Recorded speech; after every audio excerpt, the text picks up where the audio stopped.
नमस्कार मित्रों। आज के इस वीडियो में एक बार फिर से आप सभी का बहुत बहुत हार्दिक स्वागत है। हम आशा करते हैं कि आप सभी स्वस्थ होंगे, मस्त होंगे और पूरी तरह से अपनी तैयारी में व्यस्त होंगे। तो मित्रों, आज के इस वीडियो में हम हिंदी साहित्य इतिहास के अंतर्गत रीतिकाल और रीतिकाल से संबंधित कुछ महत्वपूर्ण और संभावित प्रश्नों को व्याख्यात्मक तरीके से हल करेंगे और उसके साथ ही ट्रिक की सहायता से याद करने का भी प्रयास करेंगे। तो हम आशा करते हैं कि यह वीडियो आप सबके लिए बहुत ही महत्वपूर्ण होने वाला है, इसलिए इस वीडियो को आप लोग अंत तक जरूर देखें।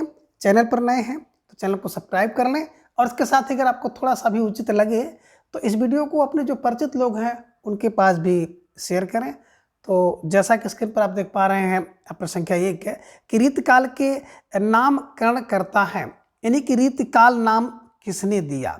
ए आचार्य शुक्ल जी, बी विश्वनाथ प्रताप, सी मिश्र बंधु या डी हजारी प्रसाद द्विवेदी हैं।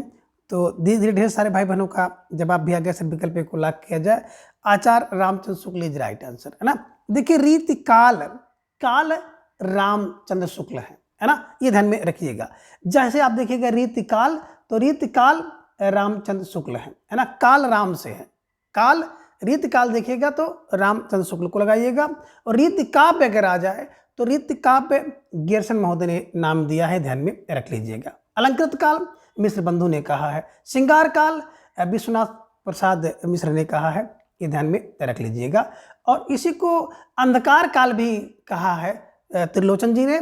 और इसी रीतिकाल का एक अन्य नाम है अपकर्ष काल, जिसे गणपत चंद्र गुप्त जी ने कहा है। तो ये ध्यान रखिएगा।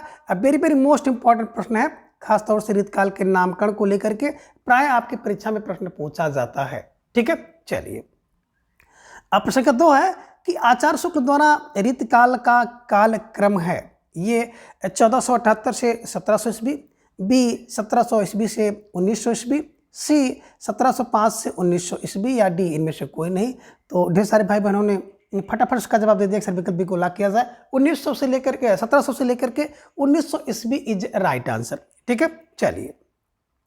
प्रश्न संख्या 13 कि रीतकाल को अन्य किस नाम से जाना जाता है? ए आधुनिक काल, बी रीतकाल, सी पूर्व मध्यकाल या डी आदिकाल। तो थोड़ा सा यहाँ पर आपको चेंजिंग करनी होगी। ये जो पूर्व मध्यकाल है इसी को आप उत्तर मध्यकाल कर लीजिए। अब आप जवाब दीजिए। तो ढेर सारे भाई बहनों का जवाब भी आ गया। विकल्प सी को लॉक किया जाए तो विकल्प सी है उत्तर मध्यकाल इज राइट आंसर, है ना। देखिए रीतकाल का एक अन्य नाम है उत्तर मध्यकाल और पूर्व मध्यकाल को तो भक्ति काल कहा जाता है, ये ध्यान में रख लीजिएगा। तो जिन भाई बहनों ने विकल्प सी का चुनाव किया, बिल्कुल सही जवाब। बेहद सुंदर तैयारी आप सबके यहाँ पर दिख रही है। निश्चित रूप से आप सब बधाई के पात्र हैं। ठीक है, चलिए। अब प्रश्न 4 है कि रीतकाल को अलंकृत काल नाम दिया है, यानी कि रीतकाल को अलंकृत नाम किसने दिया? ये मिश्र बंधु, बी डॉक्टर हजारी प्रसाद द्विवेदी ने, सी गणपत चंद्र गुप्त ने, डी इनमें से कोई नहीं। तो ढेर सारे भाई बहनों का जवाब आगे सर विकल्प को लॉक किया जाए, मिश्र बंधुओं ने राइट आंसर, है ना। और मैंने आपको ऐसे बताया था कि अलंकृत कौन करता है, तो अलंकृत सुशोभित मान सम्मान को बढ़ाने वाले बंधु होते हैं, हमारे भाई होते हैं, हमारी बहनें होती हैं। तो जो बंधु हैं वही आपके नाम को अलंकृत करते हैं, है ना। तो ये ध्यान में रख लीजिएगा। चाहे आपका बंधु हो, चाहे हमारे बंधु हो, हमारे आपके नाम को अलंकृत करने वाले हमारे आपके बंधु हैं, जैसे आप लोग कर रहे हैं, है ना। आप लोगों ने बहुत खूब सारा प्रसार किया है इस ललन मिताभास परिवार का, तो आप लोग भी कहीं न कहीं अलंकृत कर रहे हैं। तो ये ट्रिक आप बना लीजिएगा कि रीतकाल को अलंकृत काल किसने कहा है? बंधु ने कहा है। तो बंधु फार मिश्र बंधु को ध्यान में रख लीजिएगा। गणपत चंद्र गुप्त जी को देख रहे हैं ना, तो गणपत चंद्र गुप्त जी ने रीतकाल को अपकर्ष काल कहा है, ये भी ध्यान में आप रख लीजिए। और विकल्प ए का बिल्कुल जिन भाई बहनों ने चुनाव किया था बिल्कुल सही जवाब। अब बेहद सुंदर तैयारी आप सबके यहाँ पर दिख रही है। निश्चित रूप से आप सब बधाई के पात्र हैं। ठीक है, चलिए।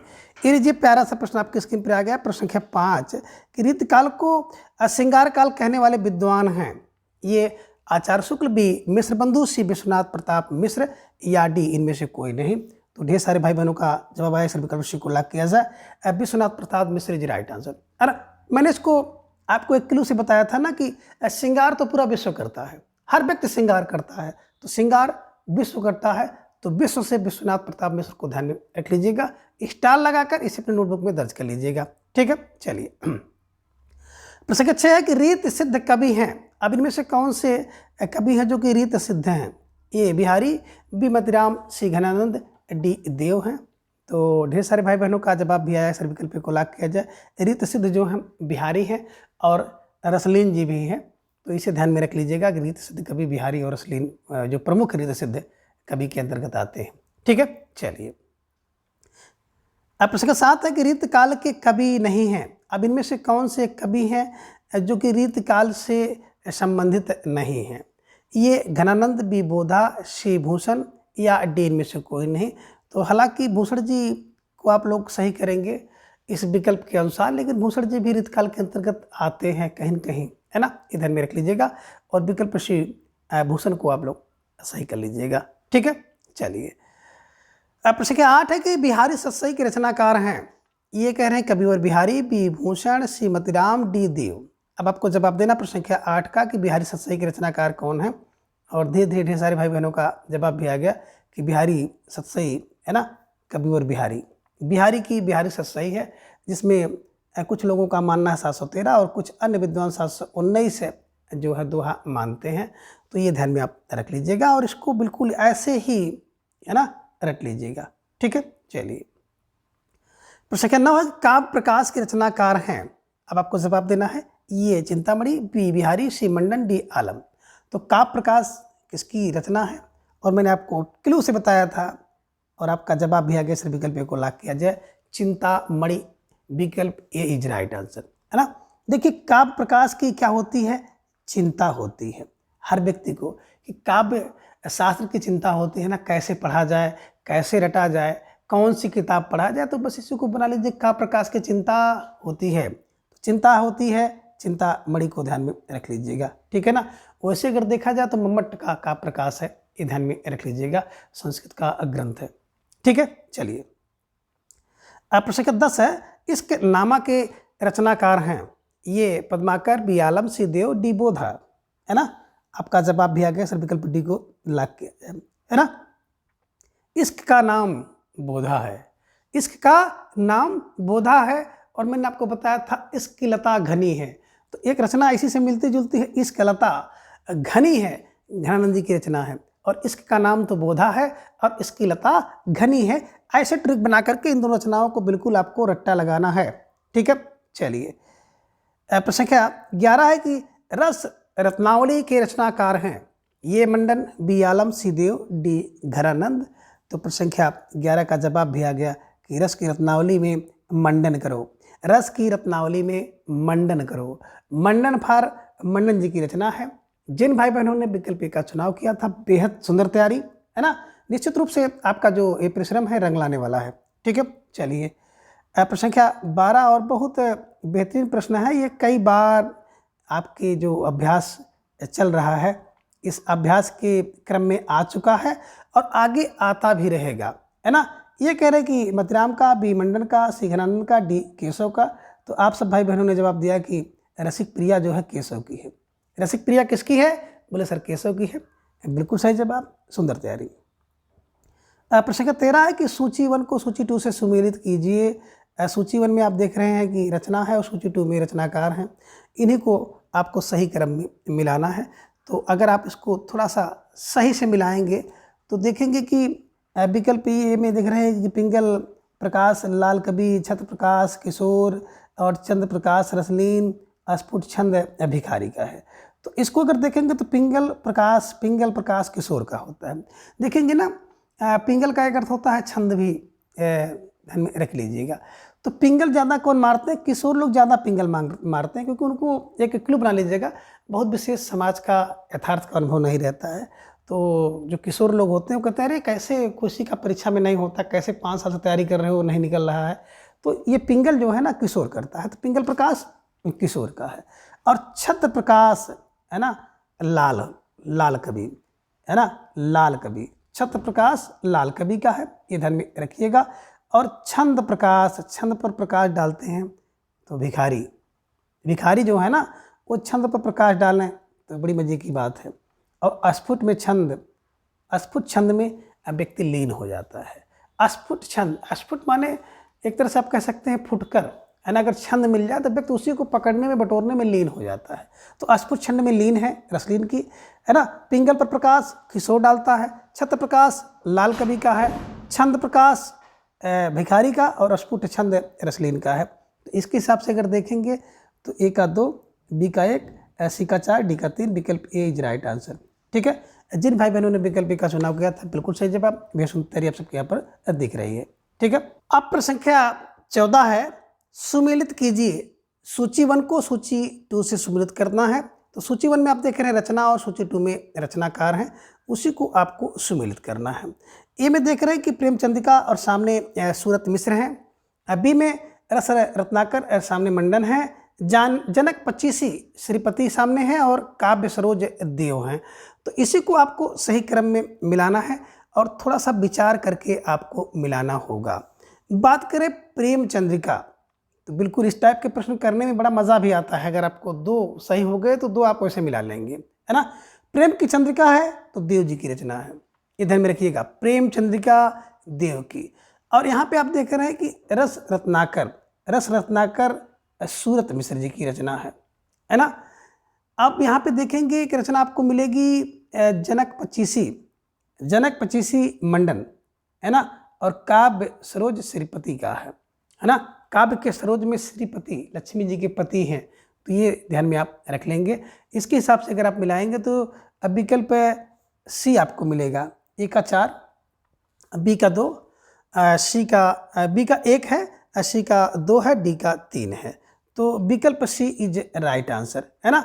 इसे ध्यान में आप रखिएगा कि प्रेमचंद्रिका देव की, रस रत्नाकर बिल्कुल सूरत में लोग रस मानते हैं, है ना। जनक पच्चीसी तो बिल्कुल आपके दिमाग में आना चाहिए, मंडन करती हैं, और काव्य का सरोज जो है श्रीपति का है।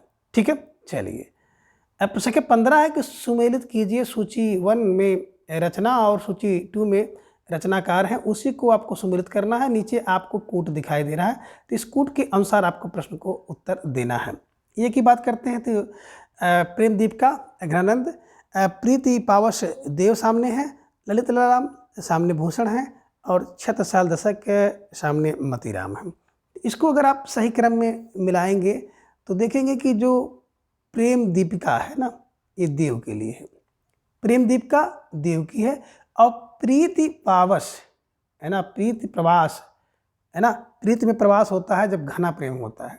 घनी प्रीति होती है ना तो प्रीति प्रवास करना पड़ेगा, मतलब भागना पड़ेगा घर से, है ना, दूर रहना पड़ेगा, रातों रात इधर उधर दौड़ना पड़ेगा, है ना। ललित ललाम, अगर मत में राम है तो आप ललित ललाम होगा, मत में राम मनी मतीराम जी की रचना है, और छत्रसाल दशक तो भूषण का है ना।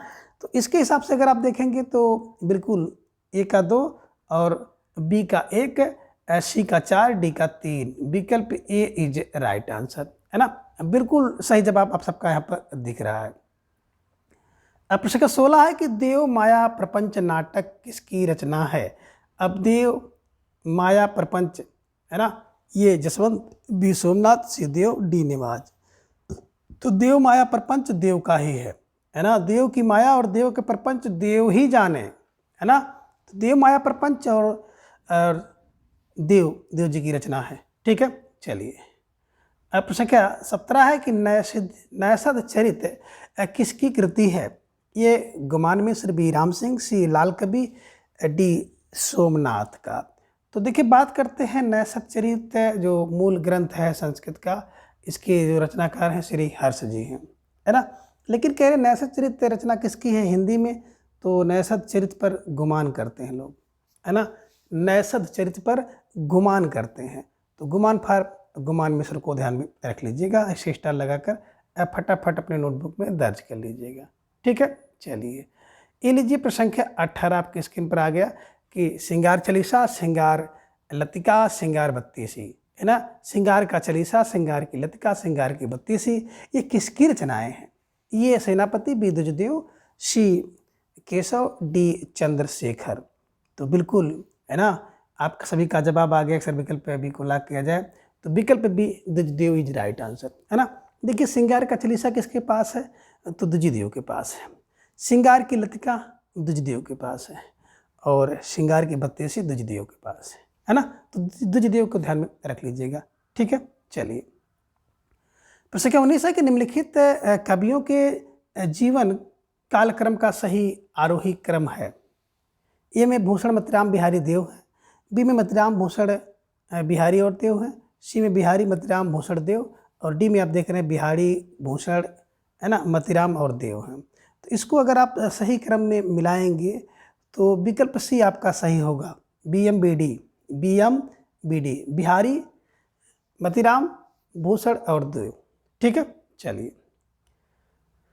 प्रश्न संख्या 20 है कि आचार्यों की 3 कोटियों की चर्चा किसने की है। यानी कि आचार्य 3 प्रकार के हैं ये रीतिबद्ध, रीति सिद्ध, रीति मुक्त, किसने चर्चा की। और विकल्प A doctor Nagendra, B Hazari Prasad Dwivedi, सी आचार्य शुक्ल जी, या डी गणपत चंद्र गुप्त। तो ढेर सारे भाई बहनों का जवाब आ गया कि सर विकल्प ए को लॉक किया जाए, तो विकल्प A doctor Nagendra is right answer है ना। आचार्यों की 3 कोटियों की जो चर्चा करने वाले डॉक्टर नागेंद्र जी हैं, ये ध्यान में रखिएगा। और प्रश्न संख्या 20 के विकल्प ए को हमेशा के लिए आप बिल्कुल है ना एकदम रट लीजिए। ठीक है, चलिए तो इसका भी आपको ध्यान रखना है ना, किसी प्रकार की कहीं भी शिथिलता आपको नहीं रखनी है। ठीक है, चलिए प्रश्न संख्या 21 है कि विरह वारिस व इश्कनामा किसकी रचना है। ये कह रहे हैं बोधा की, बी ठाकुर की, सी आलम की, या फिर डी दियो की।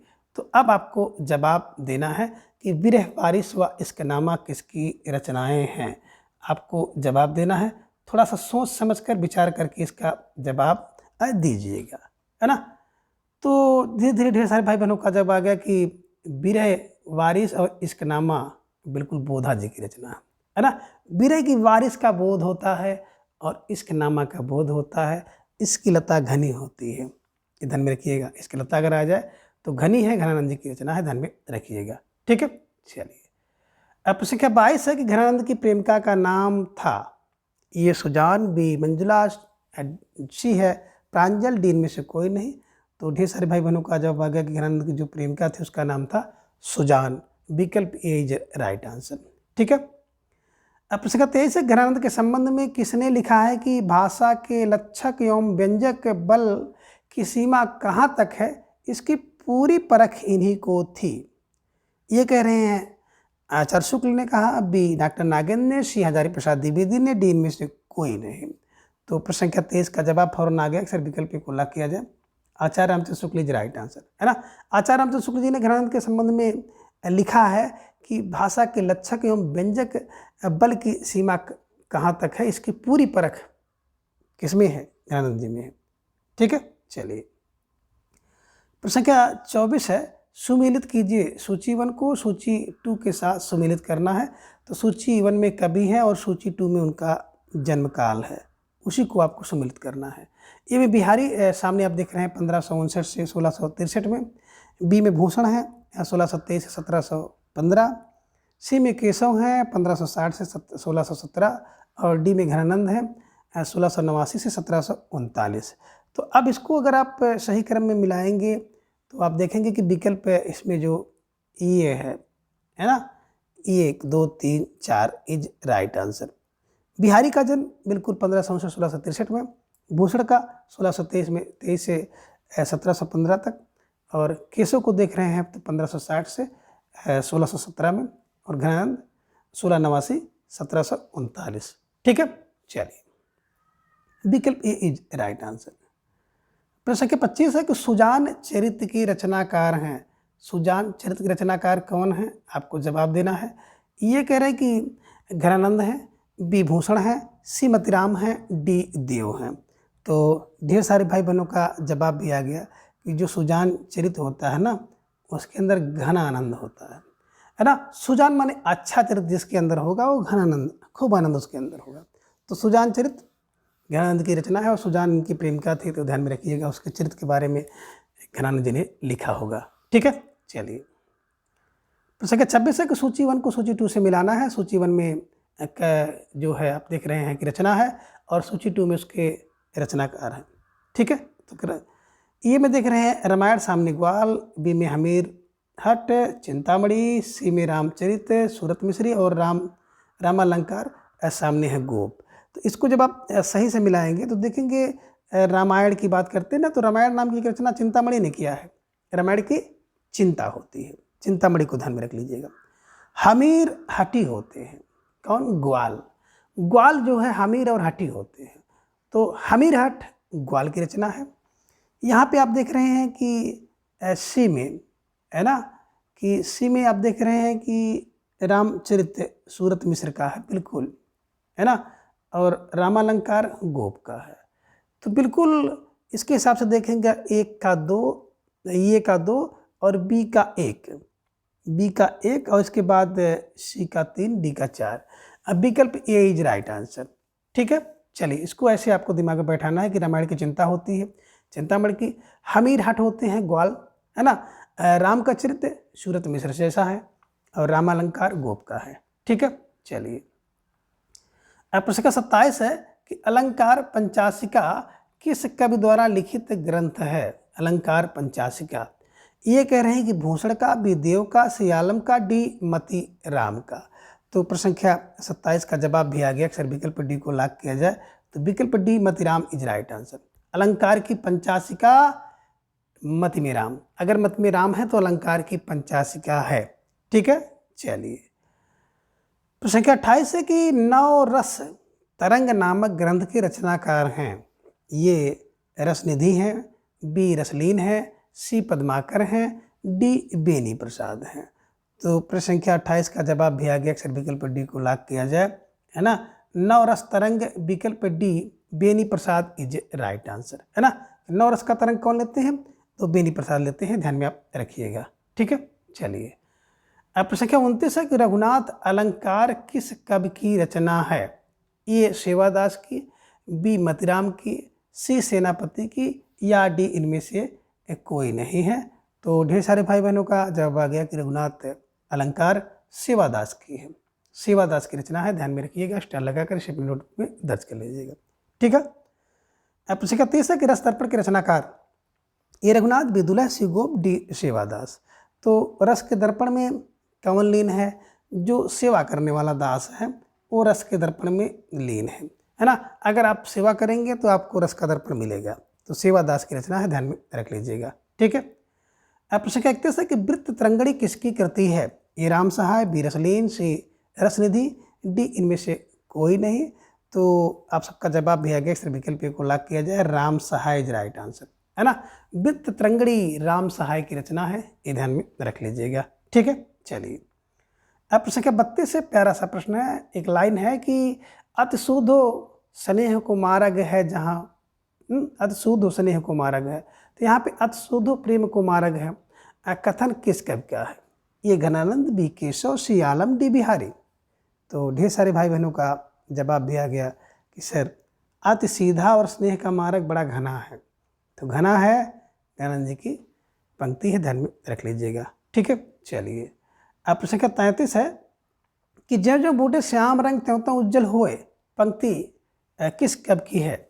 ये बिहारी, बी गोधा, सी आलम, डी उपयुक्त में से कोई नहीं। तो ढेर सारे भाई बहनों का जवाब आ गया कि विकल्प ए को लॉक किया जाए, बिहारी इज राइट आंसर, है ना। और इसमें विरोधाभास अलंकार है ना, जो जो बूढ़े श्याम रंग त्यों त्यों उज्जवल होए। तो विकल्प ए बिहारी इज राइट आंसर। ठीक है, चलिए प्रश्न संख्या 34 है कि आप देख रहे हैं सूची 1 में कुछ कथन या पंक्ति है और सूची 2 में उसके रचनाकार हैं, तो उन्हीं को आपको सही क्रम में मिलाना है। तो थोड़ा सा विचार करके मिलाना होगा। ये में देख रहे हैं मोटी भई चंडी बिन चोटी के चबाए, है ना, सामने घनानंद है। शासन में ही समीर गयो अरु, देव सामने है। दृग गुजरत टूटत कुटम जरूरत तीर्थ, बिल्कुल सामने भूषण है। अतिशुद्ध स्नेह को मार्ग है और सामने आपके बिहारी हैं। तो देखिए 2-3 पंक्तियां तो आप रटे हुए हैं। अतिशुद्ध स्नेह को मार्ग है तो घनानंद की पंक्ति हो गई, है ना। दृग गुजरत कुटम तो बिल्कुल देखेंगे 4 बिहारी हो गए। शासन में ही समीर गयो, तो इसको तो सब लोग जान रहे हैं, है ना, किसकी पंक्ति है?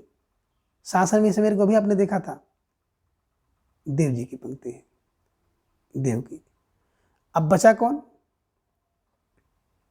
बचा कौन? दृग गुजरत बिहारी हो गए, अशोषण हो गए, मोटी चमा चोटी, मोटी भई चंडी बिन भूषण की पंक्ति है ना। तो अब इसके हिसाब से अगर आप मिलाएंगे तो बिल्कुल आप देख सकते हैं कि विकल्प ये में पहले का तीसरा है ना, ये देखिए चोटी वाला, दूसरे बी का दूसरा बिल्कुल वही मिला हुआ है। सी का देखेंगे चौथा है ना बिहारी का, और डी का देखेंगे पहला है घनानंद का। तो विकल्प ए इज राइट आंसर।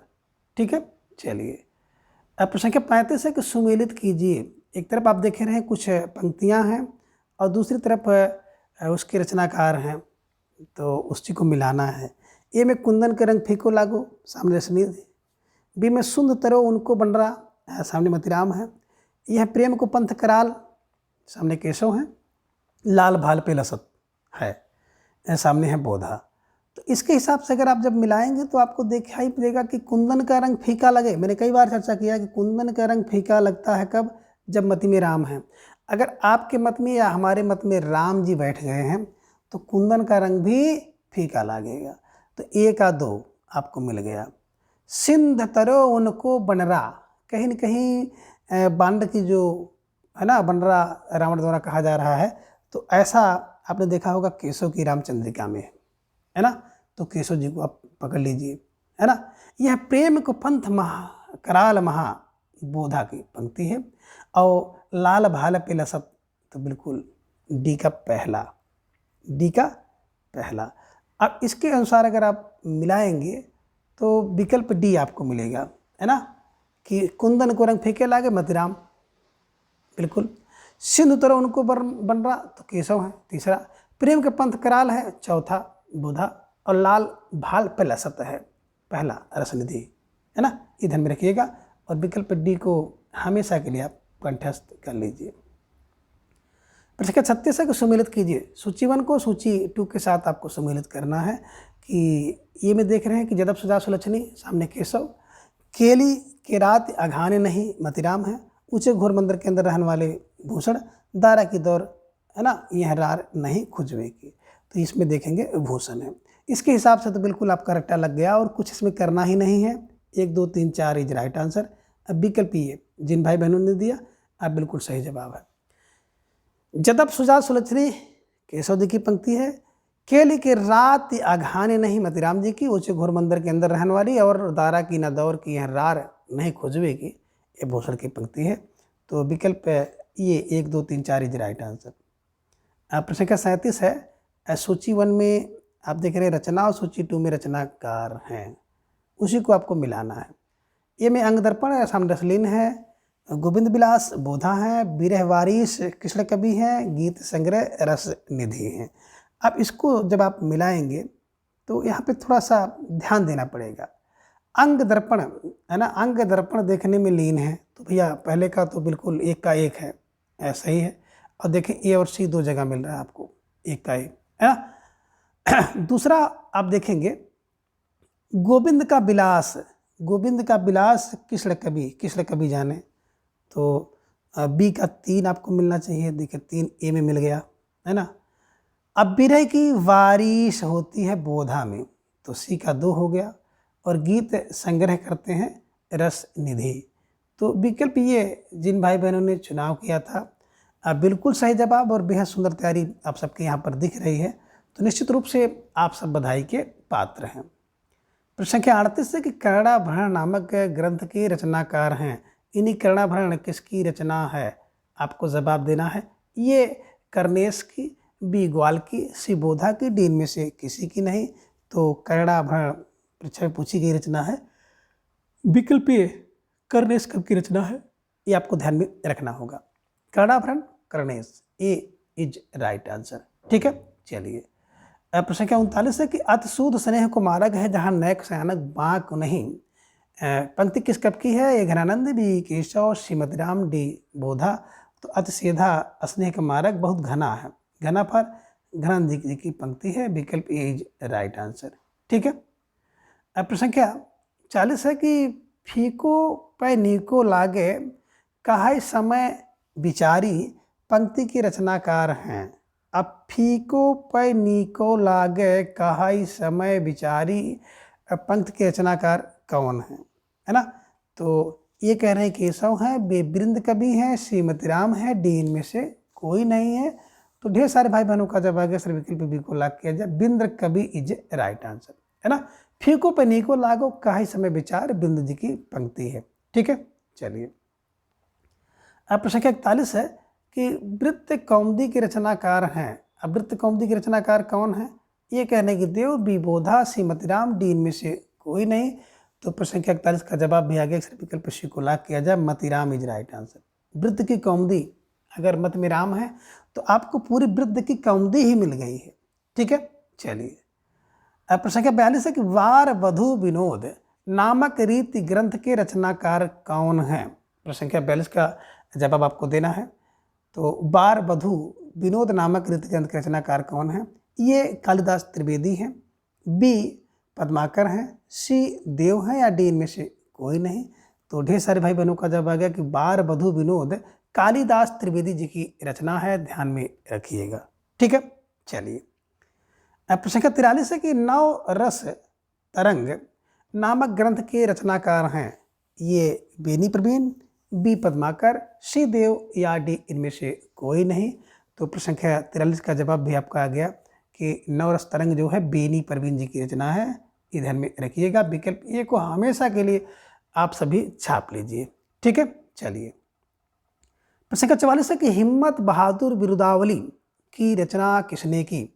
ये पद्माकर ने, बी केशव ने, सी मतीराम, डी इनमें से कोई नहीं। तो ढेर सारे भाई बहनों ने जवाब भी दे दिया कि ये को लाग किया जाए, पद्माकर, है ना। हिम्मत बहादुर बिरुदावली पद्माकर जी की रचना है, ध्यान में रखिएगा। अब प्रश्न 45 है कि व्यंग्यार्थ कौमुदी के रचनाकार हैं। अब व्यंग्यार्थ कौमुदी के रचनाकार कौन हैं? कह रहे ये भिखारी दास, बी रसलीन, सी जसवंत सिंह, डी प्रताप सिंह। तो व्यंग्यार्थ और व्यंग्य अर्थ किसका होता है? तो देखिए भैया, जो व्यंग्य अर्थ है और व्यंग्यार्थ बोलने वाले लेख प्रताप, है ना, जिसके पास प्रताप है, यश है ना, वो व्यंग्यार्थ करता है, तो व्यंग्यार्थ कौमुदी करता है। ठीक है, चलिए प्रश्न 46 है गोविंदा नंदन घन, है ना, गोविंदा नंद घन के रचयिता हैं। ये तोष, बी राम सिंह, सी रसिक गोविंद, डी इनमें से कोई नहीं। अब 46 का जवाब भी आपके पास आ गया, सर विकल्प सी को लाग किया जाए, रसिक गोविंद इज राइट आंसर। ठीक है, चलिए अब प्रश्न 47 है रसिक पीयूष निधि ग्रंथ के रचयिता कौन हैं? ये ग्वाल कवि, बी सोमनाथ, सी गोप, डी इनमें से कोई नहीं। तो 47 का जवाब भी आ गया कि सर विकल्प बी को लाग किया जाए, सोमनाथ इज राइट आंसर, है ना। जो रस पीयूष निधि है वो सोमनाथ का है। ठीक है, चलिए प्रश्न 48 है कि जुगल विलास रचना है। अब जुगल विलास रचना किसकी है? ये याकूब खां का, बी ग्वाल का, सी राम सिंह का, या डी इनमें से कोई नहीं। तो प्रश्न 48 का जवाब आ गया कि युगल विलास राम सिंह करते हैं, जुगल विलास राम सिंह करते हैं, ध्यान में रख लीजिएगा। ठीक है, चलिए अब प्रश्न 49 है कि आनंद रघुनंदन की रचयिता का नाम है। ये लाल कवि, बी राम सिंह, सी महाराज विश्वनाथ, डी इनमें से कोई नहीं। तो प्रश्न 49 का जवाब भी आ गया, अक्सर विकल्प सी को लाग किया जाए, विकल्प C Maharaj Vishwanath Singh is right answer, है ना। जो आनंद रघुनंदन है इसके रचयिता हैं महाराज विश्वनाथ सिंह, इसे ध्यान में आप रख लीजिएगा। ठीक है, चलिए अब प्रश्न 50 है कौन सा कवि था जो अपनी प्रेमिका से विवाह करके मुस्लिम बन गया? देखिए दूसरी बार प्रश्न आ गया, ए आलम, बी घरानंद, सी बोधा, डी में से कोई नहीं। तो ढेर सारे भाई बहनों का जवाब आ गया, अक्सर विकल्प को लाग किया जाए, आलम इज राइट आंसर, है ना। आलम ने शेख अंग्रेजी नामक आप कह सकते हैं मुस्लिम से विवाह करके ये मुस्लिम बन गए थे, इसे ध्यान में रखिएगा। तो मित्रों आज के इस वीडियो में बस इतना, अगली वीडियो में हम इसके अगले भाग को जानेंगे। तब तक के लिए आप सभी अपना ख्याल रखिए और अपना अधिक से अधिक समय अपने अध्ययन पर लगाएं। अपना प्रेम, स्नेह, विश्वास इस तरह से चैनल पर बनाए रखें। धन्यवाद, नमस्कार, बाय बाय।